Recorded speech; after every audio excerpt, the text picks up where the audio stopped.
Habari ndugu wasikilizaji, karibu tena katika kipindi changu hiki cha mahusiano ya ndoa. Leo nataka nizungumzie faida anazopata mke aliye kwenye ndoa zaidi ya mke mmoja. Mke anapata utulivu wa moyo. Wanaume wote wameumbwa kuwatamani wanawake. Mume mwenye mke mmoja hata alale msikitini kwa uchamungu wake hawezi kuimanisha macho chini. Lazima atakuwa anajidhiki tu. Kiukweli atatamani kujua ladha ya penzi kutoka kwa mkewe ina tofauti gani na ile ya mwanamke mwingine. Hili litamfanya mke aliye katika ndoa awe na wasiwasi. Kwa walio katika ndoa ya mke mmoja, hili wanalijua vizuri sana. Hawana amani mume akienda kazini au safarini. Kuimarika mapenzi na mahaba. Kwa sababu ya kutokaa pamoja na kuonana mara kwa mara, kuna kuletea kuzoeana na hivyo kupelekea penzi lenu kuchuja. Mke aliyeolewa ukewenza siku zote huonekana mpya kwa mumewe. Akija kwake atakaa kwa muda wa siku 3, ataondoka akiwa bado ana hamu ya kuendelea kukaa na mumewe. Na huku nako akijua leo bwana anakuja, maandalizi yake si ya mchezo. Tangu asubuhi anamuona mke yuko na furaha kila mara. Anafuta hapa, anafuta pale. Kitanda anakiandaa vizuri, chakula maalum. Hayo yote yanaboreshwa ndoa. Mume anatamani kubakia hapo, lakini hana budi aondoke kwenda kwa mke mwingine. Kupunguza uwezekano wa kukwaruzana na kugombana mara kwa mara. Ukiwa na wake wawili, unapunguza mikologano katika ndoa. Kukaa pamoja kunaleta kuzoeana, hatimaye hisia za kupendana baina ya wanandoa hupungua, hasa kwa sababu ya kurejea matendo yale yale siku zote.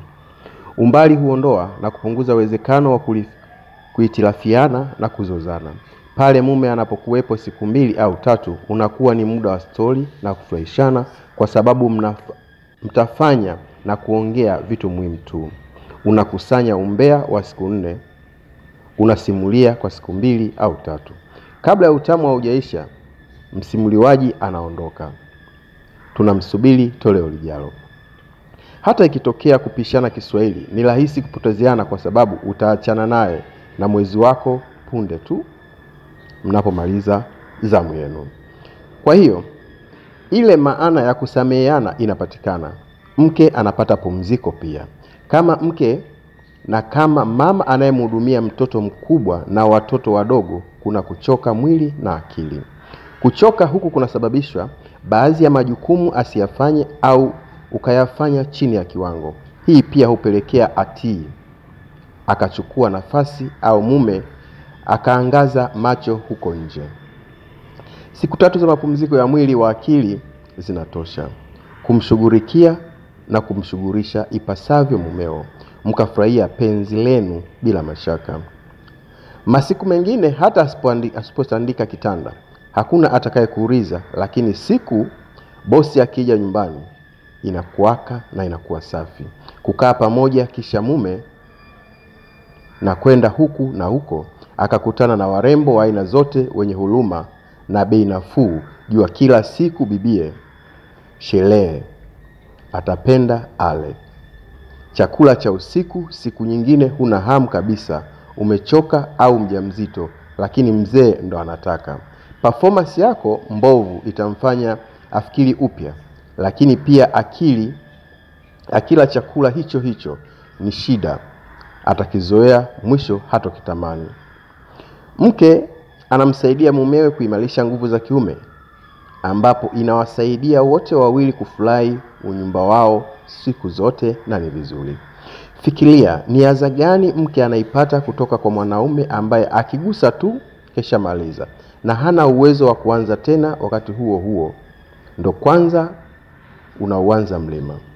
Wakati wanawake ambao wana watoto 3 hadi 5 na hawajawahi kufika kileleni hata mara moja kwa sababu ya kukutana kwa nadra na mumeo, ile hamu ya kukutana kwa jimai huwa iko juu sana, so mchezo unakuwa kuvutia mwanzo mwisho. Lakini pia kwa sababu mume anakuwa amekula huko alikotoka, kunamfanya aweze kujidhibiti asimalize mapema. Anakupa fursa wewe mke ufurahie tunda lako vizuri kwa nafasi, kupata wasaa wa kufanya mambo yako mengine.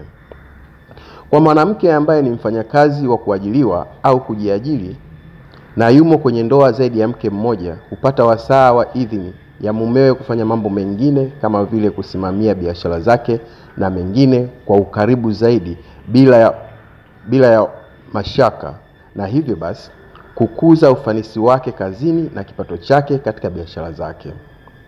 Mke asiyeutaka ukewenza huwa anaishi kwa wasiwasi na kukosa usalama na utulivu wa nafsi, hasa akiwa anajua kuwa mumewe macho yake yapo juu juu. Ana hofu, sijui lini mume atamtoa. Huyo mke anayekuja yupoje na atakuwaje na kadhalika. Wasiwasi huu huishia mume anapooa. Kwa ule uhakika, Mola wetu ni mkarimu sana, mwenye huruma zaidi mwetu. Hakuamrisha jambo isipokuwa jambo hilo lina faida kwetu sisi wenyewe. Tuseme tu, wanadamu huwa ni wagumu sana kuhangaikia mambo kwa jicho la pili. Tunaangalia juu juu sana bila kufikiria. Basi kwa leo naomba nishie hapa. Usisahau kusubscribe page yetu ili upate darasa linalofuata. Asante.